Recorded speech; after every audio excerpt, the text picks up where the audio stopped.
Mari dengan terhormat kita mendengarkan sabda Tuhan melalui bacaan yang pertama.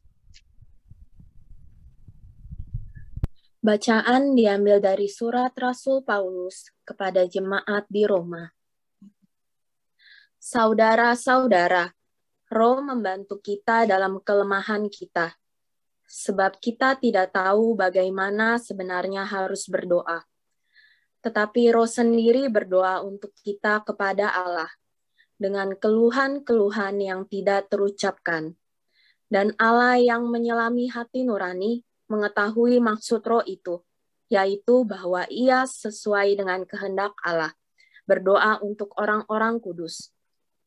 Kita tahu sekarang bahwa Allah turut bekerja dalam segala sesuatu untuk mendatangkan kebaikan bagi mereka yang mengasihi Dia, yaitu bagi mereka yang terpanggil sesuai dengan rencana Allah. Sebab semua orang yang dipilih Allah sejak semula, mereka itu juga ditentukannya sejak semula untuk menjadi serupa dengan gambaran anaknya, supaya anaknya itu menjadi yang sulung di antara banyak saudara. Dan mereka yang ditentukan Allah dari semula, mereka itu juga dipanggilnya.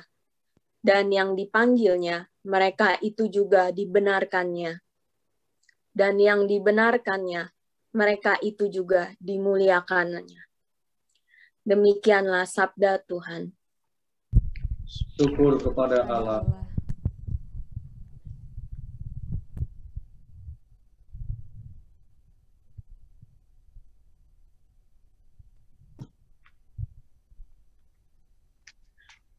Mazmur tanggapan dengan refren, Aku percaya akan kasih setiamu ya Tuhan.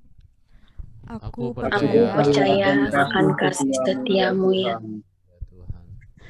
Pandanglah kiranya, jawablah aku ya Tuhan Allahku. Buatlah mataku bercahaya, supaya jangan aku tertidur dan mati. Supaya musuhku jangan berkata, aku telah mengalahkan dia. Dan lawan-lawanku bersorak-sorak apabila aku goyah. Refren, Aku percaya akan kasih setiamu ya Tuhan. Tetapi aku kepada kasih setiamu, aku percaya. Hatiku bersorak-sorak karena penyelamatanmu. Aku mau menyanyi untuk Tuhan, karena Ia telah berbuat baik kepadaku. Refren, Aku percaya akan kasih setiamu ya Tuhan.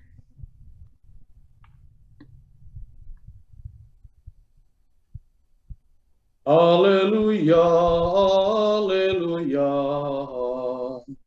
haleluya. Haleluya, haleluya,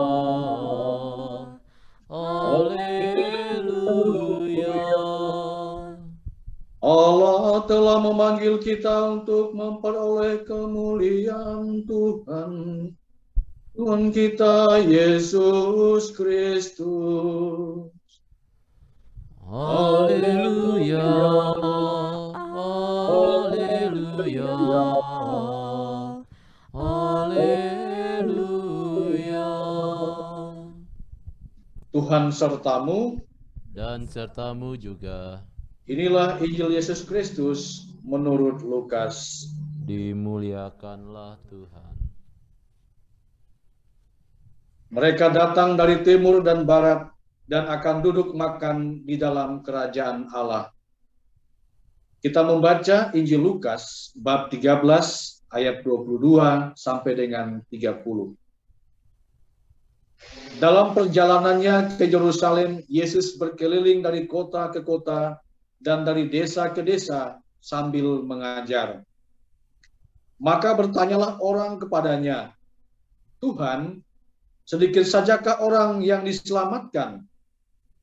Jawab Yesus kepada orang-orang di situ, berusahalah masuk melalui pintu yang sempit itu. Sebab aku berkata kepadamu, banyak orang akan berusaha untuk masuk, tetapi tidak akan dapat. Jika tuan rumah telah bangkit dan menutup pintu, kalian akan berdiri di luar dan mengetok-ngetok pintu sambil berkata, Tuan, bukakan pintu bagi kami. Tetapi dia akan berkata, Aku tidak tahu dari mana kalian datang. Maka kalian akan berkata, Kami telah makan dan minum di hadapanmu, dan engkau telah mengajar di jalan-jalan kota kami. Tetapi ia akan berkata, Aku tidak tahu dari mana kalian datang. Enyahlah dari hadapanku, hai kalian semua yang melakukan kejahatan. Di sanalah akan terdapat ratap kertak gigi apabila kalian melihat Abraham dan Ishak dan Yakub dan semua nabi ada di dalam kerajaan Allah, tetapi kalian sendiri dicampakkan keluar. Dan orang akan datang dari timur dan barat, dari utara dan selatan, dan mereka akan duduk makan di dalam kerajaan Allah. Ingatlah, ada orang yang akan menjadi yang terakhir. Ingatlah, ada orang terakhir yang akan menjadi terdahulu, dan ada orang terdahulu yang akan menjadi yang terakhir. Demikianlah sabda Tuhan. Terpujilah Kristus.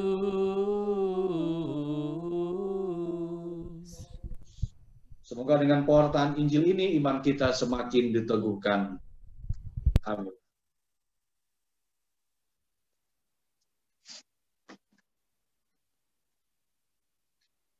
Saudara dan saudariku yang terkasih di dalam Tuhan kita Yesus Kristus, anak-anak muda yang dimuliakan Tuhan. Sekali lagi selamat malam untuk kita semuanya.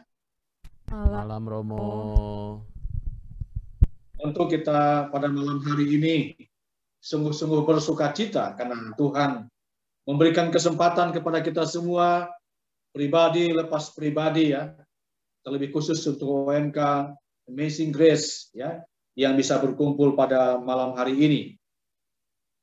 Tema bacaan yang dapat kita renungkan pada malam hari ini yaitu kata-kata Yesus yang mengatakan, berjuanglah masuk melalui pintu yang sempit itu.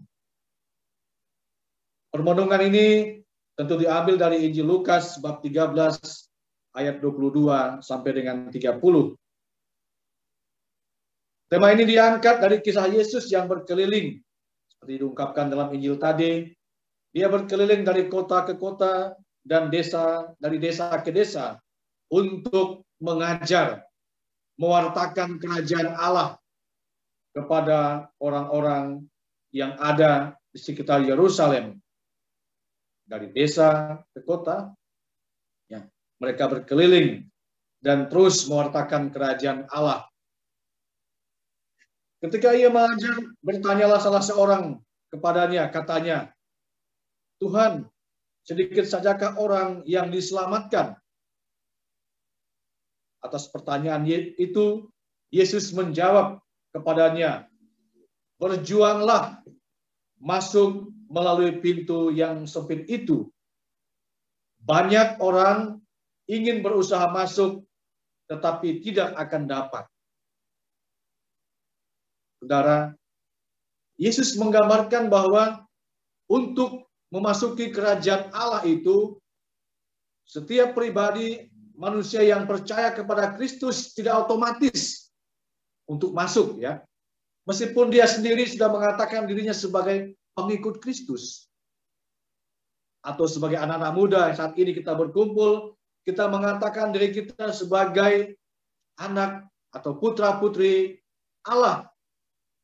Setia memuliakannya, tetapi tidak otomatis akan bisa melewati atau masuk di dalam pintu yang sempit itu.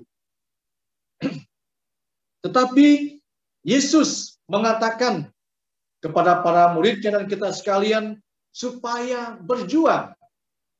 Teman-teman yang terkasih, Anda memang sudah dibaptis, memuliakan Tuhan, menyambut Kristus dalam diri Anda, ya. Tetapi itu tidak cukup untuk bisa melewati pintu yang sempit itu, untuk memasuki kerajaan surga, tetapi membutuhkan sebuah perjuangan.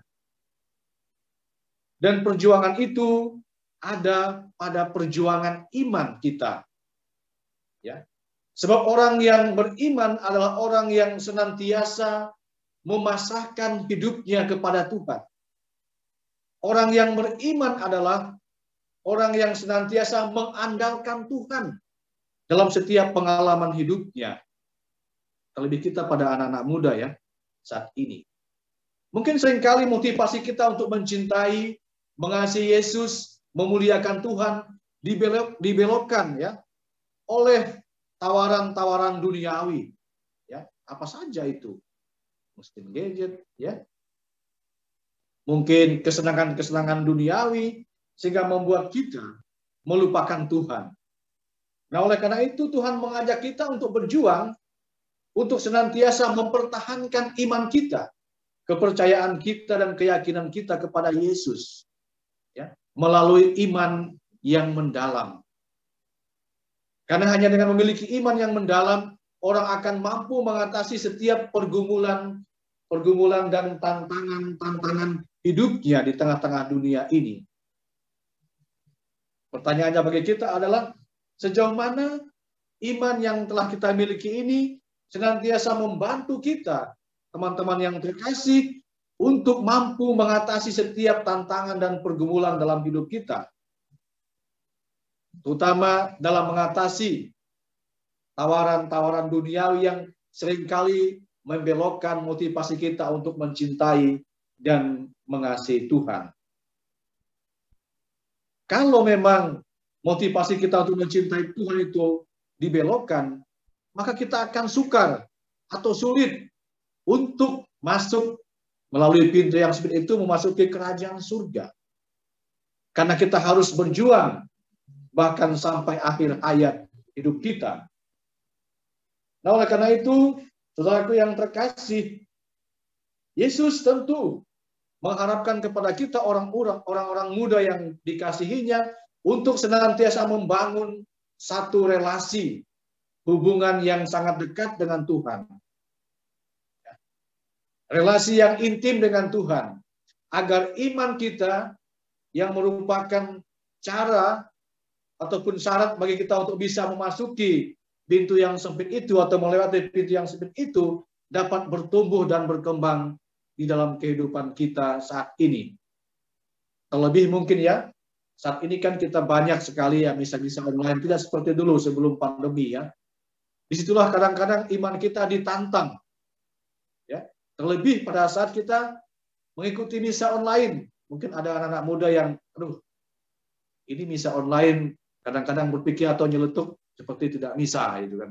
Itu tantangan, itu pergumulan. Ada mungkin anak-anak muda yang merasa bahwa misa online itu seperti kurang ya. Karena nggak ada komuninya. Yang ada komuni batin gitu. Nah, tantangan-tantangan ini dapat dibelokkan oleh iblis. Bahwa ya sudah, ngapain kita ikut misa online? Ya, lebih baik saya ke mall, ke tempat rekreasi, atau main HP, internet, dan lain sebagainya. Sehingga membuat kita semakin jauh dari hadapan Tuhan. Sehingga dengan demikian menjadi sebuah hambatan bagi kita untuk melewati pintu yang sempit itu. Nah, oleh karena itu, pintu yang sempit ini mengindikasikan betapa memang kita sulit mengikuti Yesus ya. Bukan sesuatu yang mudah. Ada begitu banyak hambatan yang menghadang dalam mengikutinya seperti yang saya sebutkan tadi ya. Tantangan-tantangan atau tawaran-tawaran duniawi yang bisa membelokkan motivasi kita untuk setia pada iman kita, untuk mencintai dan mengasihi Tuhan sendiri. Banyak orang atau bahkan kita sekalian sibuk berburu harta duniawi sehingga tak terpikirkan lagi bahwa suatu saat kita semua akan dipanggil yang Maha Kuasa. Ada juga yang mendengar ajaran Yesus tetapi tidak pernah melakukannya. Maka orang-orang seperti ini tidak layak pula untuk memasuki kerajaan surga. Oleh karena itu, pesan Injil hari ini kepada kita sekalian sebagai orang-orang muda yang sangat dikasihinya bahwa untuk memasuki kerajaan surga tidak otomatis, tetapi sekali lagi harus diperjuangkan. Pintu perjuangan itu antara lain lagi adalah pintu iman akan Yesus sebagai jalan, kebenaran, dan kehidupan. Inilah pintu yang paling utama, mengakui Dia sebagai jalan, kebenaran, dan hidup kita. Kemudian pintu iman itu dipelihara dan dijaga serta dipraktikkan dalam hidup kita masing-masing. Jika tidak, maka jangan disalahkan apabila Yesus mengatakan, "Sorry, anak-anak muda yang terkasih, aku tidak mengenal kalian, karena mungkin kalian jahat." Pertanyaan bagi kita adalah, bagaimana dengan diri kita saat ini? Apakah kita sudah berjuang melalui jalan yang sempit itu? Mungkin kita perlu hening sejenak. Kita bertanya pada diri kita masing-masing, sejauh mana saat ini kita sungguh-sungguh telah memperjuangkan iman kita, memperjuangkan kesetiaan iman kita kepada Yesus di tengah-tengah tawaran duniawi yang seringkali membelokkan motivasi dan cinta kita kepada Tuhan. Oleh karena itu, sekali lagi, mari kita berdoa di dalam perayaan Ekaristi ini, agar Tuhan selalu menguatkan iman kita, agar kita setia kepadanya, sehingga kelak kita dapat memasuki pintu yang sempit itu untuk memasuki kerajaan surga. Semoga demikian. Amin.